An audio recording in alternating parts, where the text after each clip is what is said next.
First non chordates का एक topic है। यही same topic BSc first year में भी है जो हम लोगों ने बीएससी फर्स्ट ईयर में पढ़ा था। अब हम लोग इसको थर्ड ईयर में पढ़ेंगे जो कि प्लैटीहेल्मिन्थेस फाइलम का है। तो ये टीनिया सोलियम को देखते हैं। टीनिया सोलियम जो है ये इसको कॉमन नेम पोर्क टेपवर्म होता है। पोर्क टेपवर्म इसको इसीलिए कहते हैं क्योंकि ये पोर्क में पाया जाता है, मतलब जो पिग का मीट होता है उसमें पाया जाता है, इसीलिए इसका नाम पोर्क टेपवर्म भी है। बेटा अब जरा हम लोग इसके क्लासिफिकेशन पे आते हैं। तो ये इसका फाइलम प्लैटीहेल्मिन्थेस है। प्लैटीहेल्मिन्थेस वो फाइलम होता है जिसमें फ्लैट वर्म आते हैं, जिनमें कोई भी थिकनेस नहीं होती, मतलब चपटे, ये वर्म जो है एकदम चपटे होते हैं और ये बिल्कुल रिबन जैसा दिखाई देता है, इसलिए इसको टेपवर्म कहते हैं ना। ये बिल्कुल रिबन जैसे आप लोगों ने देखा, पतला चपटा लंबा उसी तरीके का दिखाई देता है। इसके बाद हम इसका क्लास देखेंगे। क्लास सेस्टोडा है। सेस्टोडा क्लास में सारे पैरासाइट वर्म आते हैं। जो वर्म पैरासाइट होते हैं वो क्लास सेस्टोडा में आते हैं। तो ये जो है एक एंडोपैरासाइट है। पैरासाइट दो तरह के होते हैं, आप लोग को मालूम होगा, एक्सोपैरासाइट और एंडोपैरासाइट। एक्सोपैरासाइट वो पैरासाइट होते हैं जो कि अपने होस्ट की बॉडी के ऊपर रहते हैं, और एंडोपैरासाइट वो पैरासाइट होते हैं जो होस्ट की बॉडी के अंदर होते हैं। तो ये होस्ट की बॉडी के अंदर का पैरासाइट है, इसलिए इसको एंडोपैरासाइट बोलेंगे। और ये डाइजेनेटिक भी होता है। डाइजेनेटिक का मतलब इसके दो होस्ट होते हैं। इसकी पूरी लाइफ जो है, पूरी लाइफ साइकिल कंप्लीट करने के लिए इसको दो होस्ट की जरूरत पड़ेगी। पहला जो होस्ट होता है वो प्राइमरी होस्ट होता है। प्राइमरी होस्ट इसका मैन है। मैन में ये एडल्ट फॉर्म में पाया जाता है, मतलब ह्यूमन बीइंग इसका प्राइमरी होस्ट है। और इसका सेकेंडरी होस्ट जो होता है, मतलब जो सेकेंडरी होस्ट को इंटरमीडिएट होस्ट भी बोलते हैं, तो जो सेकेंडरी होस्ट होता है वो पिग होता है। पिग में ये सिस्टीसर्कस फॉर्म है, मतलब ये लार्वा है इसका, ये एडल्ट फॉर्म में मैन में मिलेगा और लार्वल स्टेज जो इसकी है वो पिग में मिलेगी। तो और इन दोनों को मिला के ही अपनी लाइफ साइकिल को कंप्लीट करेगा। अब हम लोग इसकी मॉर्फोलॉजी को देखते हैं। मॉर्फोलॉजी में ये देखिए इसका डायग्राम बना हुआ है। ये ऐसा देखने में देखो रिबन जैसा दिख रहा है। इसका जो बॉडी होता है उसको तीन पार्ट में डिवाइड कर सकते हैं। जो अपर पोर्शन एक बल्ब जैसा होता है उसको हेड कहते हैं, फिर उसके बाद एक पतली लंबी सी नेक होती है, उसके बाद जो है इसकी बॉडी सेगमेंटेड होती है। जो इसके सेगमेंट होते हैं उसको प्रोग्लॉटिड्स कहते हैं। इसमें तीन तरह के सेगमेंट्स होते हैं बेटा जो दिखाई दे रहे हैं। देखो पहला जो है इमैच्योर सेगमेंट है। इमैच्योर सेगमेंट जो होते हैं उनको इमैच्योर प्रोग्लॉटिड्स कहते हैं। ये लगभग नंबर में 200 तक होते हैं, मतलब इमैच्योर प्रोग्लॉटिड जो है टीनिया सोलियम में लगभग 200 होते हैं। उसके बाद इमैच्योर प्रोग्लॉटिड जब खत्म होंगे तो मैच्योर प्रोग्लॉटिड स्टार्ट होते हैं जो 100 to 150, मतलब 100 से 150 तक होते हैं जो मैच्योर प्रोग्लॉटिड होते हैं। फिर इसके बाद जो है लास्ट प्रोग्लॉटिड्स जो होते हैं उनको ग्रेविड प्रोग्लॉटिड कहते हैं।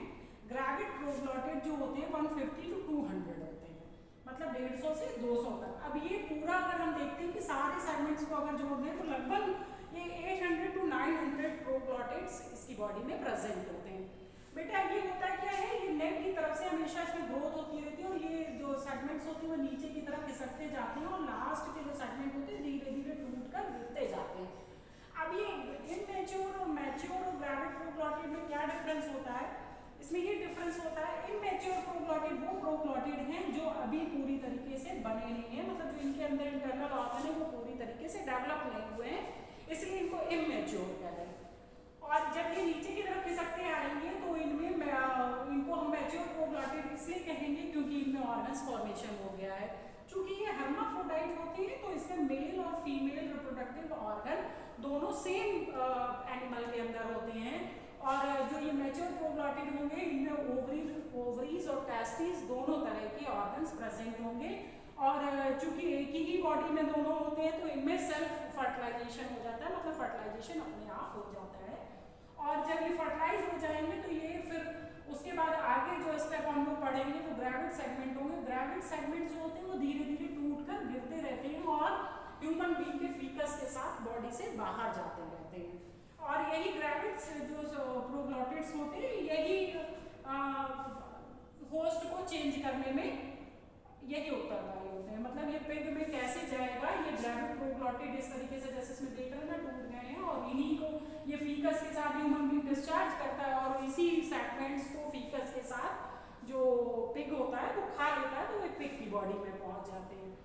अब बेटा ये होता कहाँ है, ये चूंकि ये सामने तुम्हें डायग्राम दिख रहा है, ये ह्यूमन बीइंग के इंटेस्टाइन में होता है। इंटेस्टाइन जो होगी मतलब स्मॉल इंटेस्टाइन के जेजुनम पार्ट में, जेजुनम जहाँ से स्टार्ट हो रहा है अपर जेजुनम में ही ये प्रेजेंट होता है।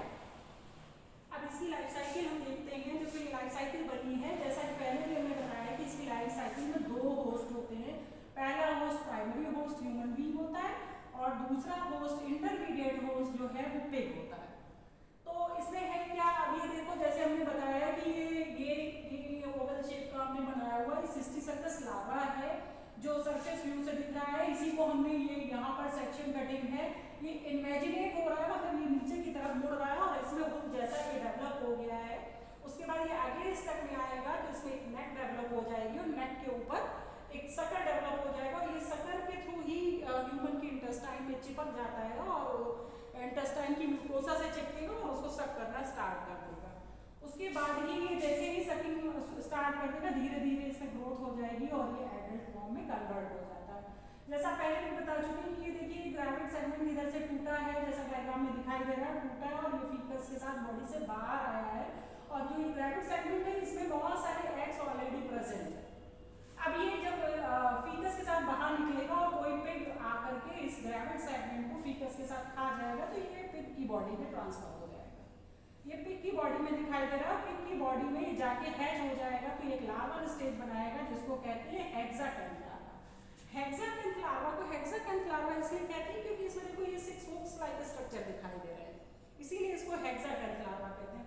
और हेक्साकैंथ लार्वा क्या करेगा, अपने ऊपर एक सिस्ट फॉर्म कर लेगा, मतलब ये एक इंसिस्टेड हेक्साकैंथ लार्वा आपको दिखाई दे रहा है जो कि पिग की इंटेस्टाइन में।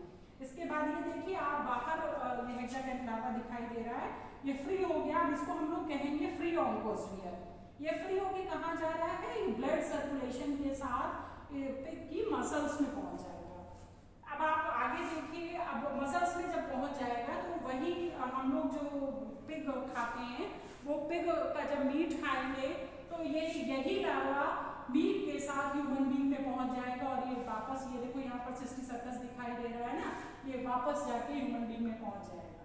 तो इस तरीके से इसकी लाइफ साइकिल बराबर चलती रहती है और ये पिग से ह्यूमन में और ह्यूमन से पिग में इस तरीके से ट्रांसफर होता रहता है। अब बेटा एक्चुअली पैरासाइट है तो कुछ ना कुछ ये प्रॉब्लम क्रिएट करेगा, इसकी प्रॉब्लम क्रिएट करेगा। प्रॉब्लम का मतलब कोई ना कोई डिजीज क्रिएट करेगा। तो इसकी डिजीज जो होती है उस डिजीज का नाम होता है टीनियासिस।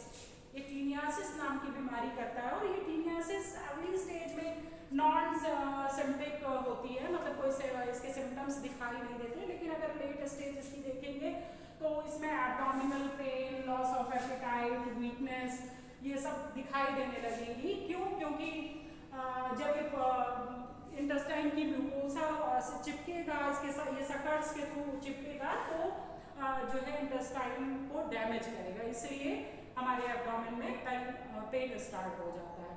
अब बेटा ये इसको कंट्रोल कैसे करेंगे? कंट्रोल करने के लिए हमको सबसे पहले तो ध्यान ये देना है कि हम जो पोर्क खा रहे हैं वो कैसा होना चाहिए, रॉ नहीं होना चाहिए, अनकुक्ड नहीं होना चाहिए, हमें प्रॉपर कुक करके ही पिग के मीट को खाना चाहिए।